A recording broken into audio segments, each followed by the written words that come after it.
referred to as Shiva Yogi, trying to fulfill the mission that was put into him, didn't work, came back again. This round when we came, we planned everything to a point where we decided a few people that I need, where they are born, in which room, how. Everything was planned, it went accordingly. People together to remind them of their past, to get them there.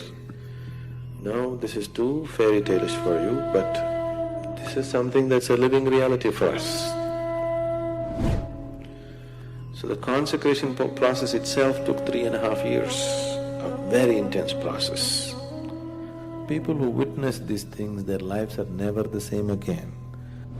I carried Dhyanalinga within myself like a pregnant woman for 3 lifetimes. To be pregnant for 3 lifetimes is tough, you know. Someone trying to build a rudimentary Dhyanalinga. This is very interesting.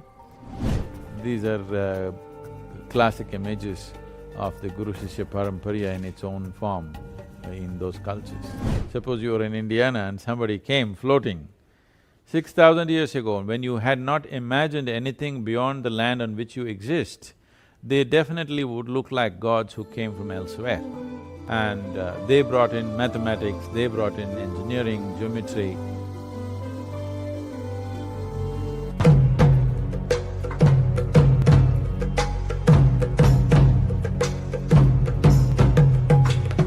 Building such structures has been the want of many yogis, because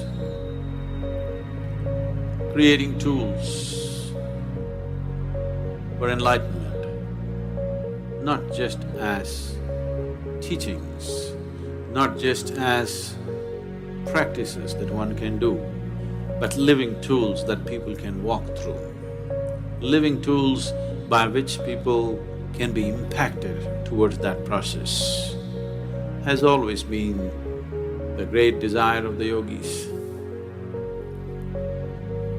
One of them who had such a desire fixed me up for the job.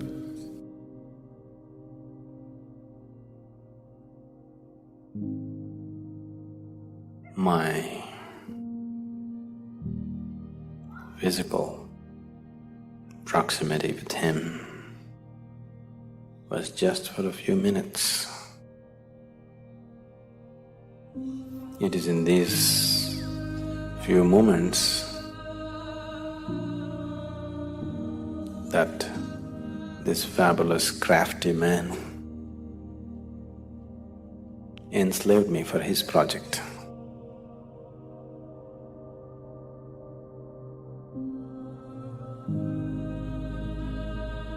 Everything that I did was around it, because it was my Guru's dream, and it was his vision that the Dhyanalinga has to be established.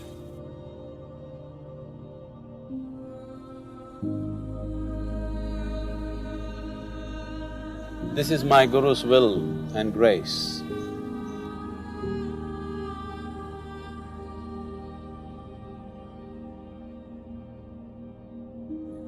I think I must tell you something about the madness from where I come. After 2 lifetimes of heartbreaking sadhana, very intense, very truly heartbreaking sadhana. These 2 lifetimes, I was referred to by people as Shiva Yogi. And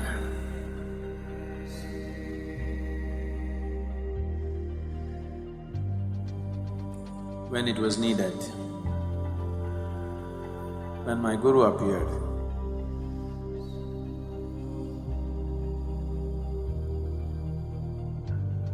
and when he felt he did not feel fit to touch me, he touched me with his stick. And everything that needs to be realized was realized.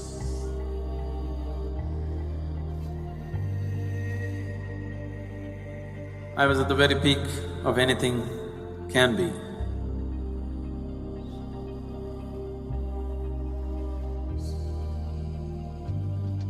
So, that being was referred to as Shiva Yogi, trying to fulfill the mission that was put into him. Didn't work, came back again.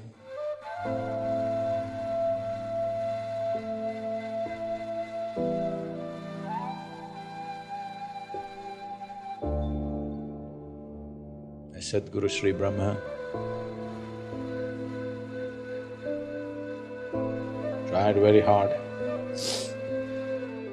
almost successful, but couldn't fix the goodwill in the society because the intensity of who he is could not be understood in the social circumstances.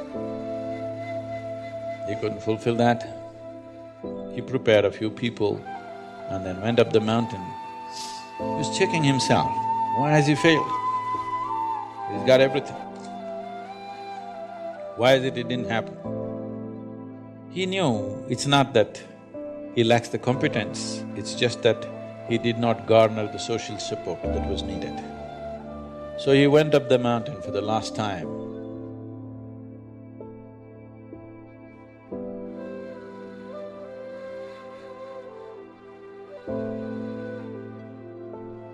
Before going up, he announced here at the foothills, a few of his disciples gathered.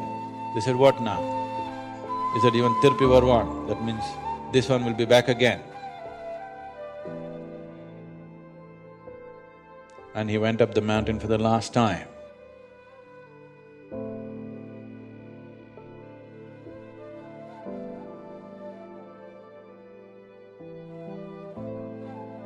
And he did a rare thing. He left his body through all his 7 chakras at the same time. He's just checking himself. He knows it's not so, but still the first blame should be on you when something doesn't work. So he's checking in case I'm not good or I'm not good enough. So he left his body through all his 7 chakras. This phenomenal energy, this very distinct energy which is nowhere else, you can experience on the 7th hill.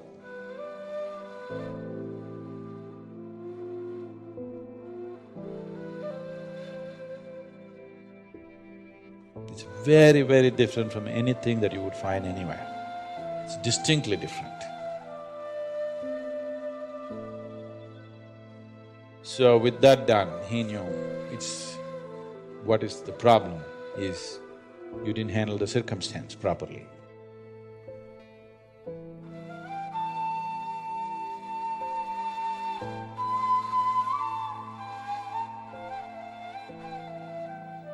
This round when we came, we planned everything to a point where we decided a few people that I need, where they are born, in which room, how. Everything was planned, it went accordingly.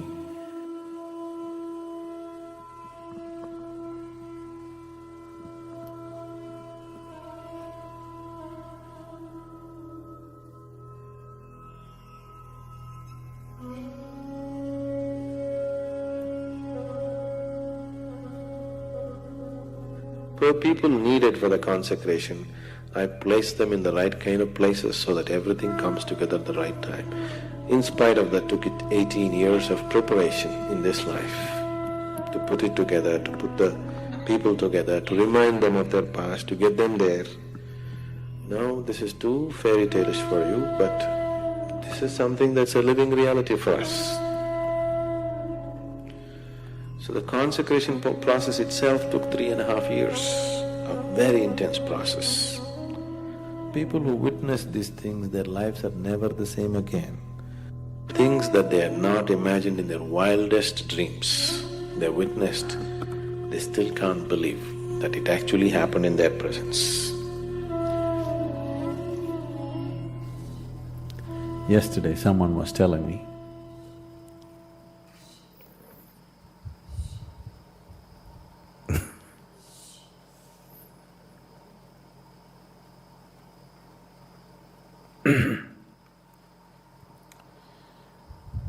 There have been moments when in the presence of the Dhyana Linga, I saw the whole universe. But with you, I have seen nothing.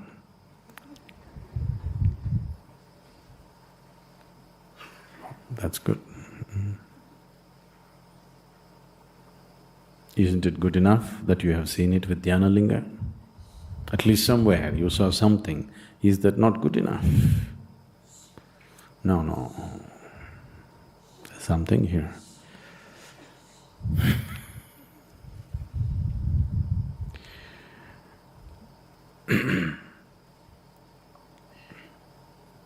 I carried Dhyana Linga within myself like a pregnant woman for 3 lifetimes. To be pregnant for 3 lifetimes is tough, you know. Yes. Those of you who have done it for 9 months, you know it's tough. By 9th month, you're just waiting, when is he going to be out? Being pregnant for 3 lifetimes, it's such a big one. It's not easy. When the shape of the temple, the outside parikrama, the sanctum sanctorium, the shape and size, the shape of the idol and the size, the mudras that the idol hold, the mantras that are used to consecrate this, if all these things are properly matched, it will have a very strong field of energy around it. You just go there, sit there, imbibe it and come.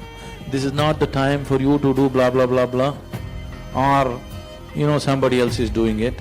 It's for you to just sit quietly, and if there is something to imbibe it. Most of the temples we have killed because we do not know how to maintain them anymore. The necessary dedication, the necessary science of what it is has been lost, and it's been lots, hundreds and hundreds of temples have died, only the stone is there. This was a science of converting the stone into the divine. But if you're unaware, you'll again convert the divine into a stone. There is a whole science as to how to make the stone into divine, to energize it in such a way that it is a much higher possibility than yourself. But you can just decimate it. Maybe some of you got the Dhyana Lingam brochure.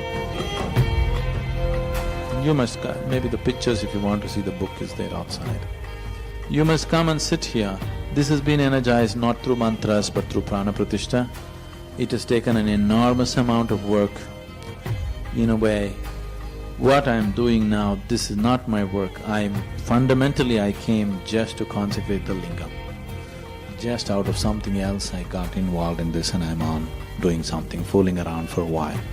Otherwise my fundamental work was just to consecrate that. I never intended to stay beyond consecration. It was always planned that I will leave as soon as the consecration is done. For some reasons I stayed on and things are going on. You just enter this temple, you don't have to believe in any Shiva, any nonsense. You simply come and sit there. It's a multi-religious temple, that's why people from all religions come there just to be there. Just sit there, it'll shake you from the root of your spine. The vibrations are so powerful because it's consecrated in such a way. It's prana pratishtha, you can't kill it. It is no more dependent upon the stone lingam. Stone lingam was used only as a scaffolding to form an energy lingam. Now once it is on, if you want we can remove the stone lingam, still it'll not change the quality. The 7 chakras are established and locked properly. It is eternal. If you destroy the planet, still you cannot destroy this form. That's how it is.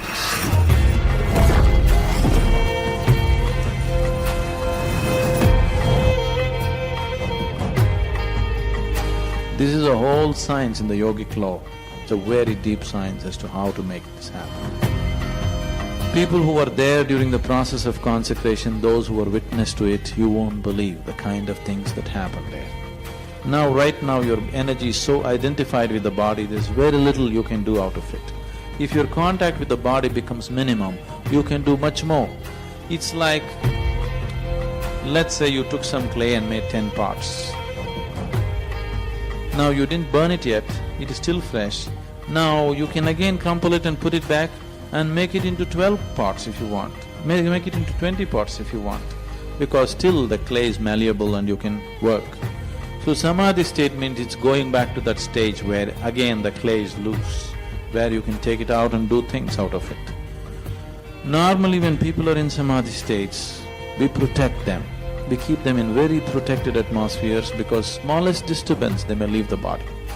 Somebody is in a deep state of samadhi, you just do this, he may leave the body, because it is so subtle. Small little bit of something, it may happen. So to train people to be in that state and learn to be physically active takes an enormous amount of training. It took 20 years for me to prepare this situation gradually, finding the right kind of people and bringing them all together and making this happen. You must experience it. In your life, you must experience it once. It's something that you must see. You don't have to believe in anything. You just come and sit there, you will see, it'll just take you. For example, if you take the story of Adam and Eve, there was a dumb couple who did not know what to do, and a snake arrived and it initiated life. Someone who initiates life upon this planet, it's up to you whether you call him the agent of the divine or call him the agent of the devil. If you are for life, you would definitely call him as the agent of the divine. If you are anti-life, then you would call him as the agent of the devil. Here are our beautiful snakes, cascading snakes at the entrance of Dhanalinga temple. This is the Linga Bhairavi. Someday, maybe when I stop traveling around, when I sit down in place, the science behind this we can experientially manifest for those who are interested as to how all sounds are leading towards this, are rooted in this dimension. That is what the previous image was about. These are South American manifestations of someone trying to build a rudimentary Dhanalinga. This is very interesting. Geographically, today in the country that we call as Peru, it's called Chavin. This is a classic… I will be what to say? It will be too arrogant for me to say it's a classic reproduction of Dhanalinga site. Dhanalinga is a classic reproduction of this one. We were not aware of this at that time, but now it's really fantastic to see.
Exactly in a similar kind of magnetic and other kind of forces which work on the planet, someone tried to establish a very similar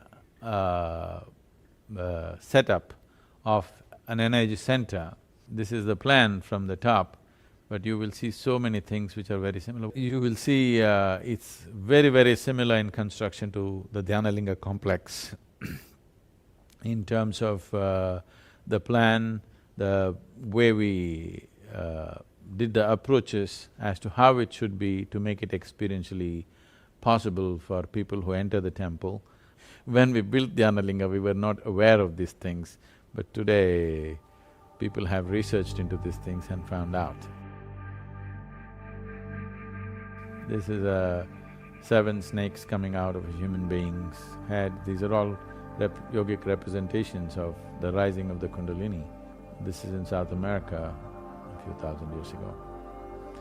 This is an art form of a depiction of somebody using a mudra like this and initiating someone. These are classic images of the Guru Shishya Parampara in its own form in those cultures. This is I don't know if you can call it a pyramid, it's not a pyramid really. It's somewhere in Central America. So, on the spring equinox, it leaves an image like a coil, like a snake going up with seven forms of bends going up. Only on that one day it happens. The equinox is a tremendous possibility. In some way, the whole effort has been to create forms which will help a human being to attain to his fullest form. So, various types of mechanisms were created. Some are very sophisticated, some are rudimentary in nature, but the effort has been there all over the world. So here we are today seeing the impact of yogic systems across the planet. Whatever these images and stuff we're talking about is only what is left of in form of physical things, but the impact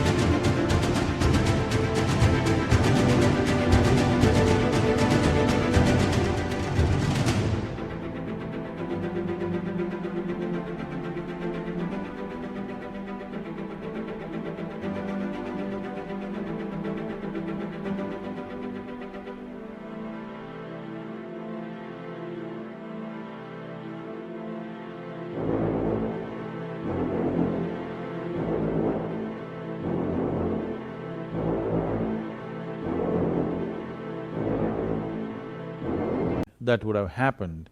For example, right now, for most of you who are in North America or in United States, for a few thousand people who are doing Isha Yoga, let's say, or a few million people across the world who are doing Isha Yoga, let's say after 10,000 years, where is the proof that you did yoga? There may be still a few stones left in Dhyanalinga. In case we build something in Tennessee, there may be few stones left there. So somebody will say after 10,000 years, in two different places, somebody seemed to be doing some yoga. But a few millions people are doing and many other millions of people are doing different forms of yoga, all that will not be left.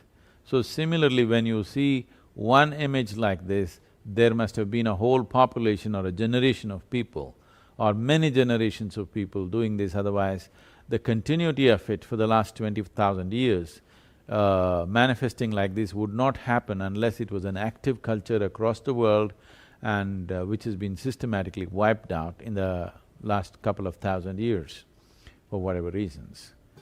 There is lore in South America where they're talking about people from another wherever landed there some 6,000–7,000 years ago, and suddenly tribes who were living without any engineering capabilities, their highest level of engineering was a leather tent which is called a tepi. From there suddenly they started building constructions, stone constructions which have even lasted till today, which are masterpieces of engineering.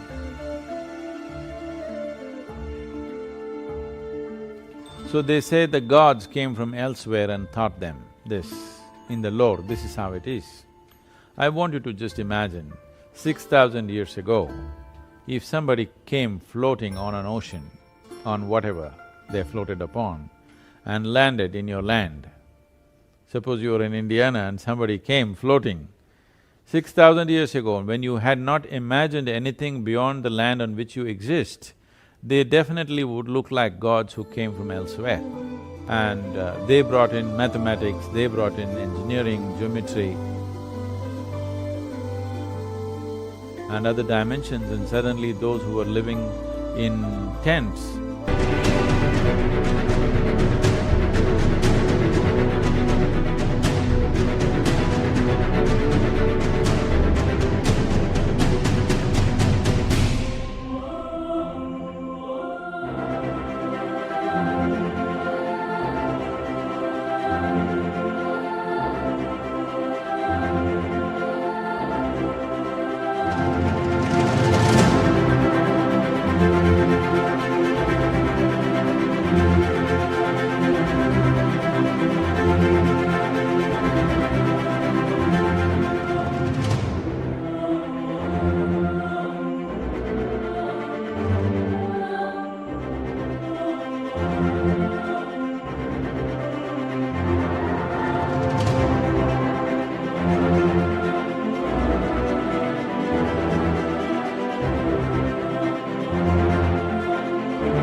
suddenly started building constructions which do not… you cannot… culture cannot evolve from a rudimentary tent which is just put up with a piece of leather and stick to a sophisticated construction in just a short span of time. It would take a whole lot of time for people to evolve that, unless an input came from elsewhere. The suggestions that the input came from elsewhere, which you can call it gods or you can say they're Saptarishis or wherever they came from, yes, definitely they came from elsewhere. Everything suggests they could have only come from the east and not from anywhere else. So you could assume, if you wish, if it assists your Indian ego, you can say, these people came from India. Not Indiana, I mean India. So if it is… because this would be very presumptuous to say, yes, this is Saptarishis, but a lot of things indicate it could be them. It would be very presumptuous for anybody to say, yes, this is so, because there is no such thing. But in my experience, within myself, I know these seven sages reached out to the whole world, and because that was Adiyogi's intention and that's how they went, and there are more, what to say, believable stories. At the time of Mahabharata, Arjuna decides to… see, we must understand this one thing, that if you go through the Indian lore, if you go as far back as 5,000–6,000 years ago, very clearly they're talking about the planet being round. In fact, even today, in the local languages in India, when we say geography, we say bhugol. Bhugol means study of a globe. The very word is suggesting that the earth is round.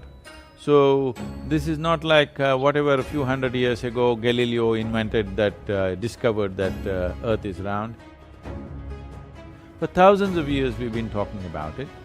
You should see the descriptions in Mahabharata where when Vayu takes Kunti Devi, he takes her across the world and for the first time she sees and realizes that the planet is round, and she talks about it, and she couldn't believe that actually you can go round and come back. So they're talking about Vayu as the god of winds who took her around. She realized that the planet is round. There are any number of things to suggest that people were traveling or people did travel to those parts of the world. And also, if you go back further, 18,000 or 20,000 BC, during the Ice Age, largely these continents were connected that people could have even walked across, not necessarily gone by… traveled by the sea, but they could have walked across because land masses was connected one way or the other. So it is possible. If you look at the knowledge that suddenly they exhibited, we can say definitely it is so, but we don't have exact proof to say it is so.